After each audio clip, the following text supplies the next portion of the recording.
네, 이항영의 월가이드 시작합니다. 이항영 위원님, 현지 연결하도록 하겠습니다. 안녕하십니까? 네, 안녕하세요. 이항영입니다. 네, 오늘의 인사이트를 화면으로 만나보겠습니다.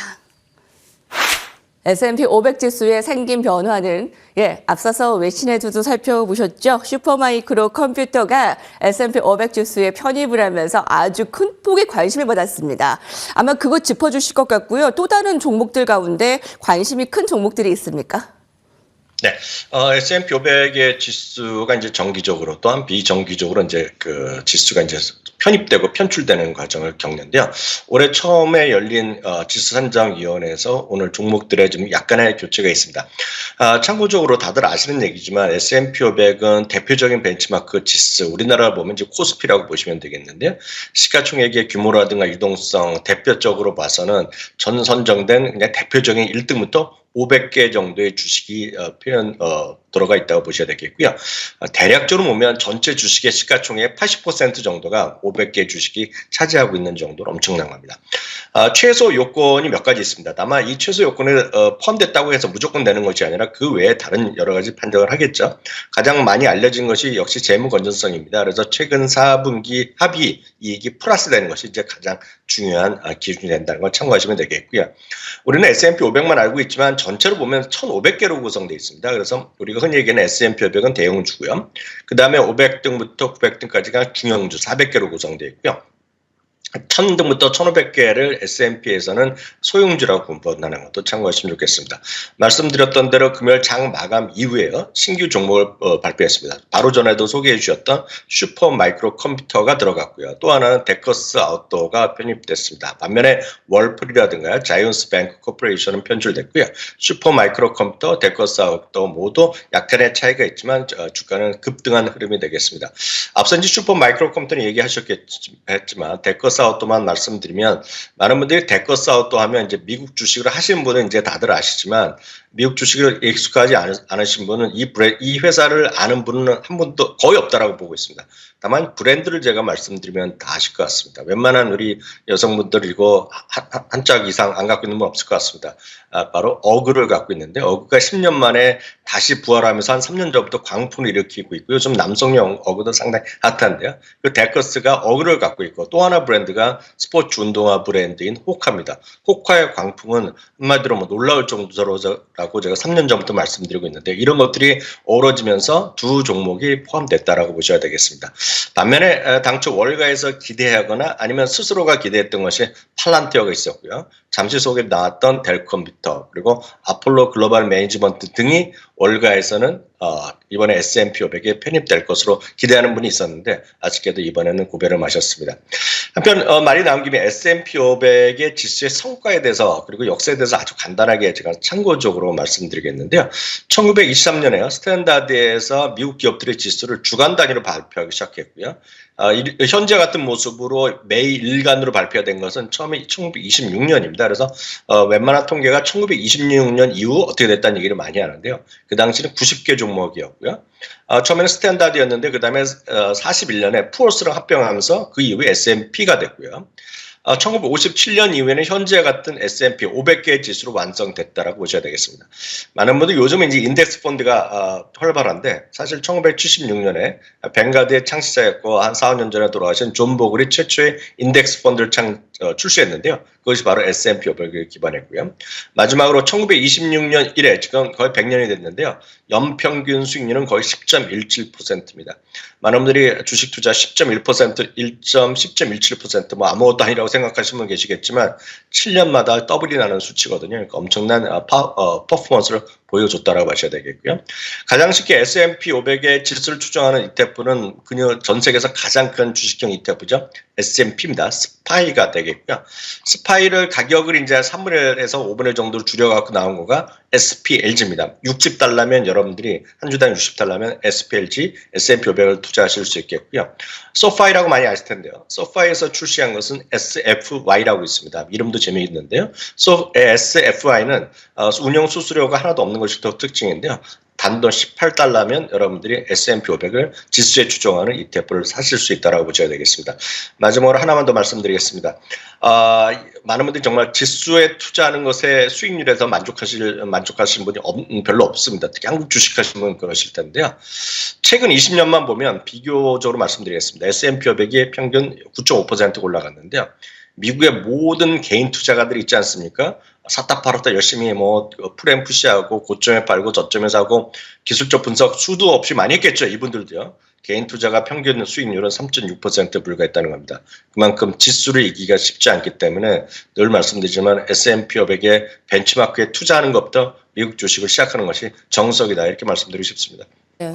S&P 500 지수의 9.5%의 수익률이 있는 동안 개인 투자자는 그의 수익률에 미치지 못했습니다. 좀 더 편입하는 것이 좋을 것 같고요. 델과 팔란티온은 이번에 S&P 500에 편입되는 것이 다음으로 미뤄졌지만 가장 큰 핵심 이슈였던 슈퍼마이크로 컴퓨터가 지수에 편입이 됐습니다. 지난 2년 동안 무려 20% 급등한 슈퍼마이크로 컴퓨터 예의주시해야 될 것 같고요.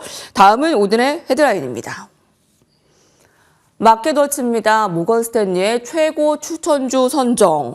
델을 꼽았는데요. 자, 델이 AI 열풍을 타고 하루 만에 주가가 30% 오르는 모습을 보였습니다. AI 모멘텀이 여러 다른 종목들로 확산되는 느낌인데요. 델 어떻게 평가하십니까? 앞서도 잠시 소개드렸지만 델 컴퓨터야 기본적인 PC 수요도 있겠고요. 노트북 수요도 있겠지만 최근에 핫한 것은 역시 서버용 컴퓨터가 되겠습니다. 그래서 그 서버가 많이 커지는 이유는 바로 데이터 센터에 들어가는 바로 서버들인데요. 거기에 그 컴퓨터가 바로 델이 많이 참여한다. 바로 그것이 핵심 스토리가 되겠는데요. 매출은 223달러 예상보다 조금 늘어났지만은요. 주당 이익이 꽤 늘어났습니다.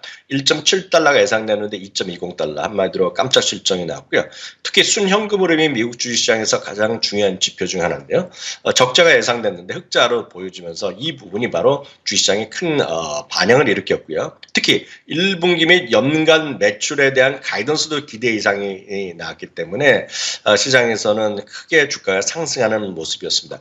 주당이 꾸준히 늘어나고 있고요. 매출도 주의가 꾸준히 늘어나고 있다고 보입니다. 특히 회사에서 설명을 하면서 이런 얘기를 하고 있습니다. AI 시장 확대에 대해서 진짜 자신감 있다 얘기를 하고 있겠고요. AI에 최적화된 서버에 대한 모멘텀이 강하게 지속되고 있겠고요. 직전 분기 대비, 그러니까 3분기 대비 주문이 40%나 무려 늘어났고요. 그러다 보니 수주 잔고도 거의 2배나 늘어났다는 겁니다. 그들의 표현을 그대로 제가 직역하면 이제 막 우리 앞에 놓인 AI에 대한 기회를 이제 막 접하기 시작했다라는 얘기하고 있고요. 이러다 보니 2023년, 2025년, 2027년까지 연평균 18% 이상의 소위 AI 관련된 하드웨어 서비스 시장이 커지고 있고 바로 그들을 자기네가 중심에 쓸 수 있다는 얘기를 하고 있습니다. 그러다 보니 바로 AI에 이렇게 서버가 시장이 커지면 당연히 이들은 또 어디서 물건을 받아오겠습니까? 그게 바로 엔비디아 아닙니까? 엔비디아나 이제 장기적으로 AMD가 되겠는데요. 그렇기 때문에 델 컴퓨터의 주가의 급등도 있었지만 결국 이것은 다시 한번 엔비디아에 대한 관심이 커졌다라고 일단 이해하시면 되겠고요. 특히 이제 고객 솔루션 부분도 올해는 한 자릿수의 낮은 성장률이었지만 장기적으로 보면 이제 PC 부분인데요. PC에 대한 교체 수기도 낙관적인 얘기를 하고 있습니다. 특히 배당금을 또 20% 인상도 발표했습니다. 늘 말씀드리지만 주주친화의 진심인 것이 미국 주식에 대한 미국 기업의 기본이라고 보셔야 되겠고요. 월가의 투자 의견만 보더라도 최소 5곳 이상이 목표 주가를 상향시켰습니다. 예, 자, 다음 헤드라인 이어가 보도록 하겠습니다. 블룸버그입니다. 제2의 엔비디아라고도 불리면서 경쟁사로도 불립니다. 바로 AMD인데요. 주가가 사상 처음으로 $200를 돌파했습니다. 앞으로의 향방 체크해 볼까요? 굉장히 의미 있을 것 같은데요. 네, 맞습니다. 엔비디아와 AMD의 관계, 그리고 엔비디아가 워낙 지금 시장에서 한 95%, 98%까지의 점유율을 차지하고 있기 때문에 아직은 이제 AMD의 점유율이 미미하지만 장기적으로 시장이 워낙 커지다 보니 AMD도 상당히 커질 수 있다는 그런 기대감을 갖고 있는 게 분명히 있습니다. 많은 분들 아시겠지만 젠슨 왕과 리사스는 우리 한국식으로 얘기하면 거의 당숙 관계거든요. 그러니까 친인척 관계인데 여튼 대단한 집안 사람들이 전 세계 AI 시장을 들썩들썩거리고 있다라는 정말 대단한 사람들인 것 같습니다. 여하튼요, 시티그룹에서는 엔비디아 그리고 브로드컴과 더불어서 AI 분야의 최선호주로 선정했고요. 모든 종류의 기업과 조직들이 AI 칩의 현재 아니면 잠재적인 구매자라고 얘기하고 있다는 것입니다. 이게 바로 시티그룹이 얘기한 겁니다. 그것은 어떤 기업이 됐건 간에 어떤 산업이건 간에 어떤 국가, 정부, 당체, 어떤 조직 간에 앞으로 AI 칩을 다 쓸 거란 그런 얘기를 하고 있다라고 보셔야 되겠고요. 4분기 실적 발표와 가이던스 이후 일시적으로 소위 밸류에이션 부담이 완화됐지만 최근에 주가 다시 강세 지속하면서 PR이 50배 수준으로 넘어섰다는 것이 블룸버그의 분석입니다. 반면에 엔비디아는 32배이기 때문에 여전히 상대적으로 보면 지금 현재 가격으로 보면 엔비디아가 오히려 밸류에이션 싸다라고 분명히 말씀드릴 수 있습니다. 한편 월가의 목표 주가도 꾸준히 상향됐고요. 다만 조금 내린 것도 있습니다. 오늘 참고적으로 투자 대안에 대한 순서를 제가 제 나름대로의 성격을 말씀드리면 이 AI 관련돼서 1순위는 누가 뭐라 그래도 엔비디아입니다. 참고로 엔비디아는 지난 금요일날 드디어 종가 기준으로도 2조 달러 진입에 성공했고요.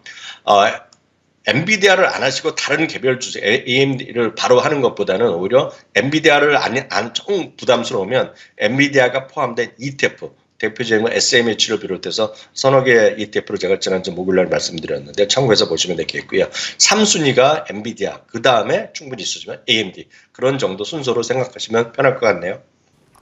네, 데일 테크놀로지까지 살펴봤습니다. 다음 헤드라인 살펴보겠습니다. 미국은 아직도 실적이 발표되고 있습니다. 강력한 경쟁력으로 실적 호조, 바로 오토데스크인데요. 실적 서프라이즈를 보여줬습니다. 근데 이 오토데스크 종목도 AI의 영향을 크게 받고 있다고요? 맞습니다. 뭐든지 다 이제 AI가 갖다 붙는 거가 되겠죠. 특히 소프트웨어가 이런 것들을 보면 이제 캐드하는 회사 아닙니까? 여기에 보면 인공지능이 들어가면 얼마나 사람보다 효율성이 빨라지겠습니까? 막 그런 얘기를 하는 거라고 보셔야 되겠고요. 매출과 이익 모두 기대 이상이 나왔고요. 역시 가이던스가 여전히 생각보다 더 좋게 나왔습니다. 1분기뿐만 아니라 연간 매출도 기대 이상이 나왔다라고 보셔야 되겠습니다. 바로 말씀하셨던 것이 3D 생성형 AI 모델을 통해서 기존보다 10배나 더 빠르고 훨씬 높은 품질의 3D 이미지 생성이 가능해지고 있다는 얘기를 하고 있고요.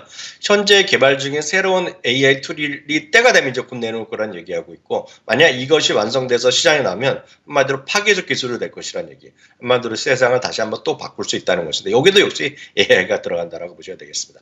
한편 작년에는요 헐리우드 파업이 성장률을 끌어내렸지만 올해는 인프라라든가 건설 산업 붐으로 인해서 성장 모멘텀이 다시 확보될 수 있다는 자신감을 피력했습니다. 긍정적 실적에다가 말씀드렸던 가이던스 그리고 자신감까지 어우러지면서 10곳이나 목표 주가를 올린 것이 지난 주말의 모습이었습니다. 네, 이항영의 월가이드 함께했습니다. 이항영 위원님 감사합니다. 감사합니다.